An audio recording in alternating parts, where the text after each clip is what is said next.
राज्यातील सुनियोजित शहर, सगळ्यात मोठी औद्योगिक नगरी, त्याचबरोबर जगद्गुरु तुकोबाराय आणि माऊलींच्या पदस्पर्शाने पावन झालेली भूमी, अशी ओळख पिंपरी चिंचवड शहराची आहे. अर्थातच या चांगल्या ओळखीबरोबरच या शहराच्या दोन वाईट ओळख देखील जगभरात आहेत आणि त्यापैकी एक ओळख म्हणजे हे शहर अनाधिकृत बांधकामाचं आगार आहे. खरं तर ही बाब आत्ता सांगण्याचं कारण काय? या अनधिकृत बांधकामाचा आगामी महानगरपालिका निवडणुकीशी काही संबंध आहे का? आणि एकूणच या संदर्भात मतदार म्हणून आपल्याला काय सतर्कता बाळगायची आहे, याबाबतचा हा व्हिडिओ आहे. नमस्कार, मी गोविंद आणि तुम्ही पाहताय न्यूज 18 लोकमत. आगामी काळात होणाऱ्या पिंपरी चिंचवड महानगरपालिकेचं बिगुल वाजलंय.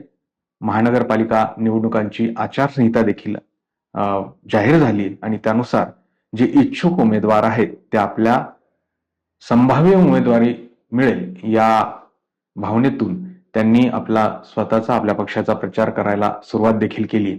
अर्थातच 15 आणि 16 तारखेला या निवडणुकीचे निकाल आपल्या समोर येतील. मात्र त्याआधी आता जी इथे चुरस या शहरामध्ये बघायला मिळते त्यानुसार इथे थेट भाजप विरुद्ध राष्ट्रवादी असा सामना बघायला मिळणार आहे. अर्थातच ह्या राजकीय बाबी आपल्या समोर वेगवेगळ्या माध्यमातून रोज समोर येत असतील.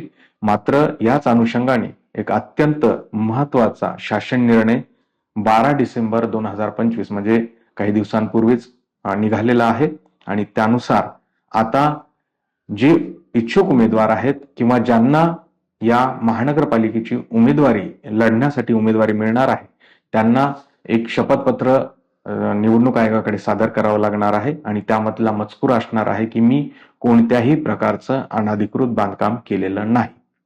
अर्थात तुम्ही बरोबर ओळखलं की हा नियम आधीच आहे, मात्र यामध्ये आता निवडणूक आयोगाने एक सुधारणा केली आणि त्यानुसार जी बदल करण्यात आलेले आहेत किंवा अधिकची माहिती भरून द्यावी लागणार आहे त्याचा हा शासन निर्णय आहे, ज्यामध्ये असं म्हटलं आहे की यथास्थिती महाराष्ट्र महानगरपालिका अधिनियम 1949च्या कलम 10, मुंबई महानगरपालिका अधिनियम 1888च्या कलम 16 मधील तरतुदीचे मी वाचन केले असून त्यानुसार मी महापालिका सदस्य म्हणून निवडून येण्यासाठी अपात्र नाही. मी स्वतः अथवा माझी पत्नी, माझे पती, माझे अवलंबित यांनी कोणतेही अनधिकृत बांधकाम केलेले नाही. आता यामध्ये जेव्हा उमेदवार स्वतःहून हे शपथपत्र आधी देत होता त्यात आता त्याला एक ओळ वाढवावी लागणार आहे आणि शपथपत्रावर द्यावं लागणार आहे की मी किंवा माझ्या कोणत्याही नातेवाईकांनी अनधिकृत बांधकाम केलेलं नाही. जर अशा पद्धतीचं बांधकाम केल्याचं आढळलं आणि मी निवडून आल्यानंतरही सिद्ध झालं तर मात्र संबंधित जो उमेदवार आहे त्याचं नगरसेवक पद रद्द होऊ शकते आणि याची पूर्णतः जाणीव मला आहे. याच्याबद्दलचं शपथपत्र संबंधित उमेदवारांनी निवडणुकाकडे आधीच दिलेलं असणार आहे. आता याचा संबंध पिंपरी चिंचवड शहराशी काय, तर या शहरात आज मितीला तब्बल 1.5 लाखाहून अधिक अनधिकृत बांधकाम आहेत.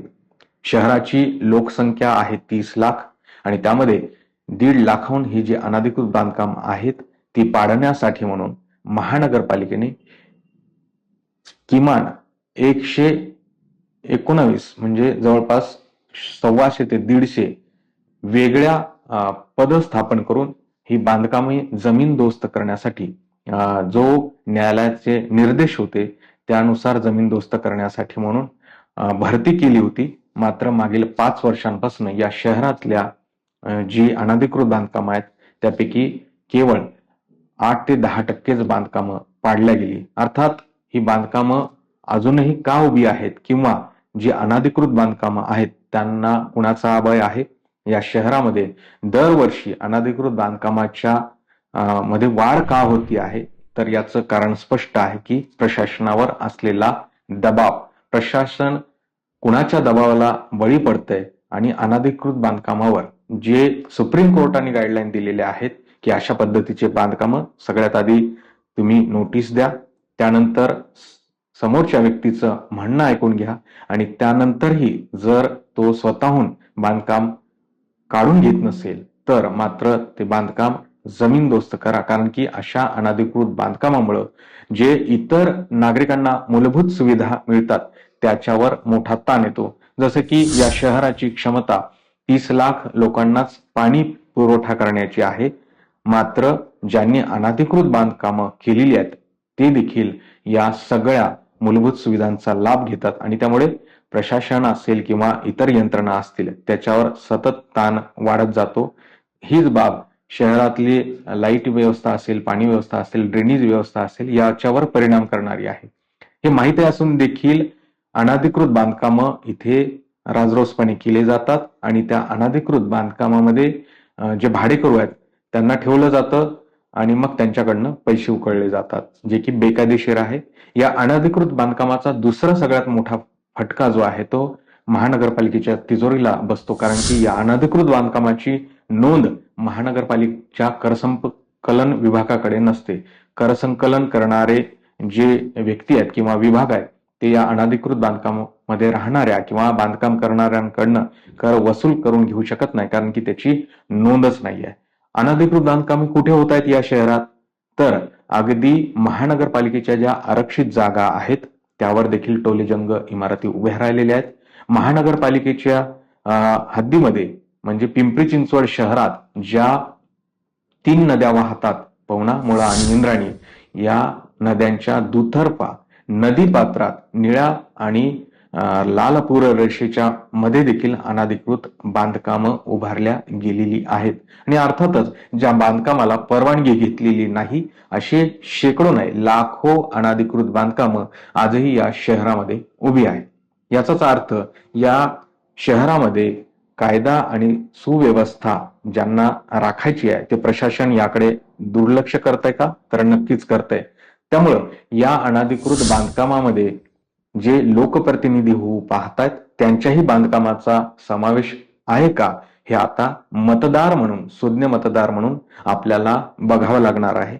त्याचबरोबर असा एखादा उमेदवार जो शपथपत्रावर आयोगाकडे खोटी माहिती देतोय की त्याचं किंवा त्याच्या कोणत्याही नातेवाईकाचा अनधिकृत बांधकाम नाही, तर ते सांगण्याची जबाबदारी देखील आपली सगळ्यांची आहे. अनधिकृत बांधकाम कोणत्याही पद्धतीचं असो, अगदी त्यांनी बाल्कनी वाढवलेली असू देत किंवा जी त्याला परवानगी आहे त्याच्या वर मजले वाढवलेले असू देत, बाहेर पार्किंगच्या जागेमध्ये त्यांनी काही उभारलेलं असू देत, असं कोणत्याही प्रकारचं जे बांधकाम जे विना परवान्या उभारल्या गेलेलं आहे ते अनधिकृत ठरतं आणि त्यानुसार जर संबंधित उमेदवार खोटी माहिती देऊन ही निवडणूक लढवत असेल तर मतदार म्हणून आता आपली जबाबदारी आहे की असे बेकायदेशीर कामं करणारी लोक इतरांना न्याय देऊ शकत नाहीत आणि ते या लोकशाहीच्या प्रक्रियेत किंवा लोकशाहीच्या मंदिरात जाता कामा नये.